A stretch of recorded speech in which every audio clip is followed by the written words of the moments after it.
Hi, I'm Dr. Metal and I have been called in to check out some sick riffs. Today's patient is called Fractured by the band Bleed From Within.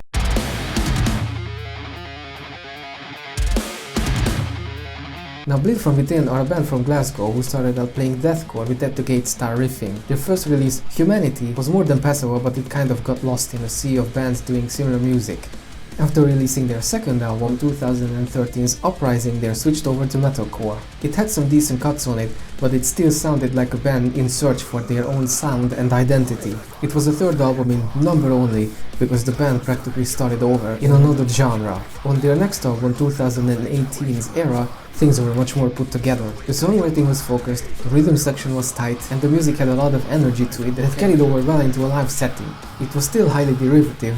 The music was basically a cross between Parkway Drive and As I Lay Dying, but there was a lot of promise in it, and they sounded hungry, pissed off, and most importantly, eager to prove themselves. I was really looking forward to this new release to see if they are going to be able to push past being merely competent and dependable and step into the big leagues. So, is this it? Or is this just another quality metalcore record just falling short of greatness?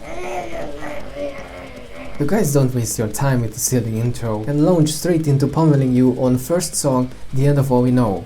It is a highly effective opener showcasing just what to expect in the next 42 minutes. The energetic, stomping riff flows into a tight breakdown intent on snapping your neck like a twig, before being launched into a huge chorus complete with wah-ohs and the busy melodic guitar lead. You're definitely going to get what you came for here. The second song, Pathfinder, is a great follow-up with the biggest and slowest and the meanest sounding breakdown on the whole album that is going to drive people crazy on concerts, if we are ever going to be able to go to concerts again. Third song and second single, Into Nothing, is one of my favorites here. It's basically a metalcore sad but true, with another anthemic chorus and a neat thrash section with a squealing guitar solo. The clean singing in the choruses is competently delivered, but layered into oblivion, and sometimes a bit disjointed from the aggressive verses in the breakdowns. They are gritty enough not to be too out of place though, mostly well written, and they give a lot of emotion to the songs. Oh, the performances are great by the way, but for me, singer Scott Kennedy steals the spotlight. He delivers every line with conviction, switches effortlessly between highs and lows, and his mid-range shouting sounds pissed off. The guitar playing is competent but not overly technical. There's some shredding, some soulful guitar solos, melodic leads, and of course, the backbone of every metalcore album, breakdowns. They don't overuse them like some bands do.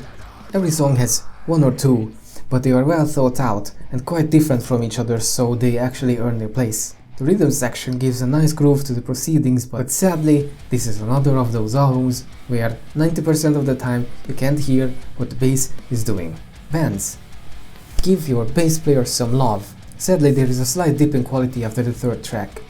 Not every song is as memorable as all the others. After several listens, I still can't remember what happens in Fall Away.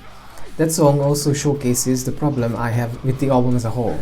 So, most of the songs follow the same structure.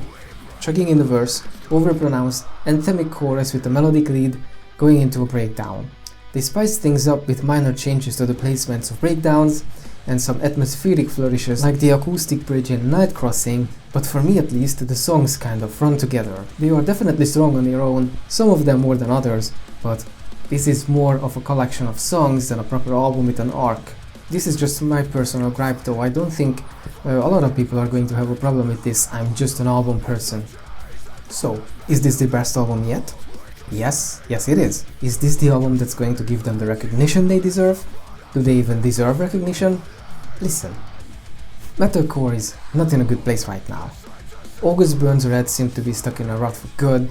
Parkway Drive are intent on making bad music. This is kind of fucking mean. Jesus. And As I Lay Dying has never reformed, because the band members have integrity.